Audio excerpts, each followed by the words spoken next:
Are there pure pioneers out there, or do we swing back and forth between moments of being an ostrich and then remembering, oh yeah, wait, this isn't working, and getting back on the pioneer track, or are there some people who just stay on that track?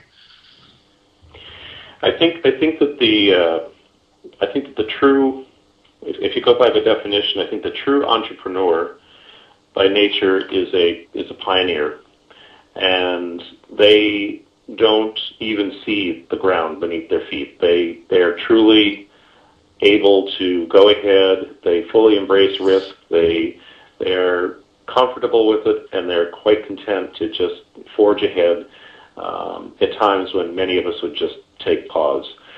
There are business people who are not entrepreneurial per se, who I think jump back and forth between pioneering and head in the sand, because they are not necessarily risk averse, but they're risk aware. They may be risk neutral, but they're certainly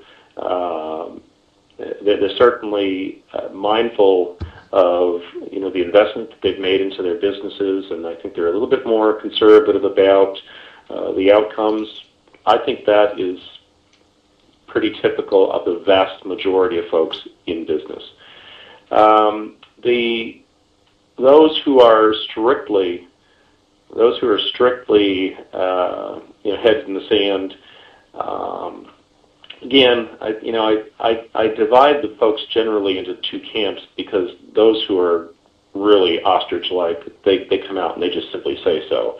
Nope, I'm not spending any money on anything. I've let people go.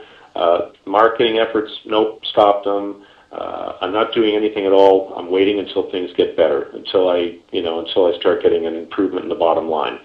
That group of people is distinct from the other two, but I think that they're probably the minority of the people that I've encountered anyway.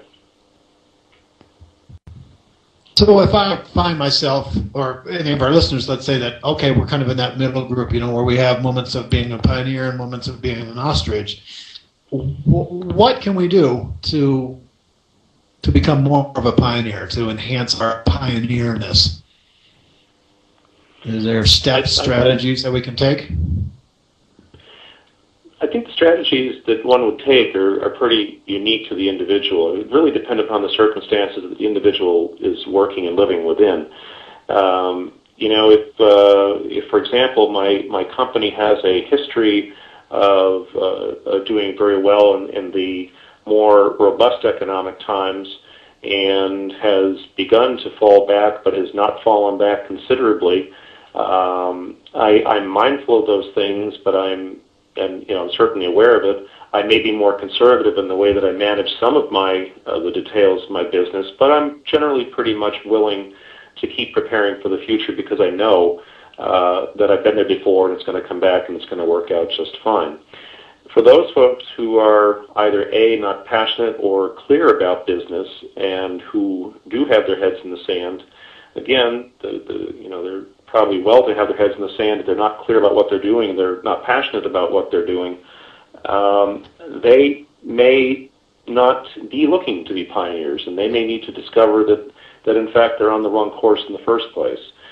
For those folks for whom the waters are untested, and they don't know whether they've got something that's truly salable or not, something that they can really put out there to market and make good use of. I think these people are going to have no choice but to be kind of betwixt and between. They don't have a proven track record. They have nothing to compare it to. So therefore, they're going to make their effort, but they're going to be guided by the resources that they've got available to them. That sounds good. I'm just thinking about being risk averse. I would assume just challenging yourself to be a little bit more risky. Not like over the edge crazy risky, but if something comes up and it's like, oh, I'm scared to spend that money on marketing or something, to maybe push yourself and do it anyway. Does that sound like a reasonable course of action? Doing something along those lines? Well, and there's a lot of things that people can do that don't cost money, too. One of the things that I discovered early on, one of the things I realized early on, was that I was not taking full advantage of networking opportunities. I was not getting out there in front of people as much as I was capable of doing. The reality is I'm a very outgoing person, but yet I was spending a lot of time in my office working on basic infrastructure and not at the end of the day saying, okay, well, I did that, so I'm not going to go out tonight and meet people. I'm not going to go to these events and so on and so forth. Taking a step like that, for example, it might sound like it's not a big step. It certainly wasn't an uncomfortable step, but it was just coming to the conclusion that it's something I haven't done. It's something that needs to be done, and I should get out there and do it. Just overcoming that hesitancy for whatever reason it was there.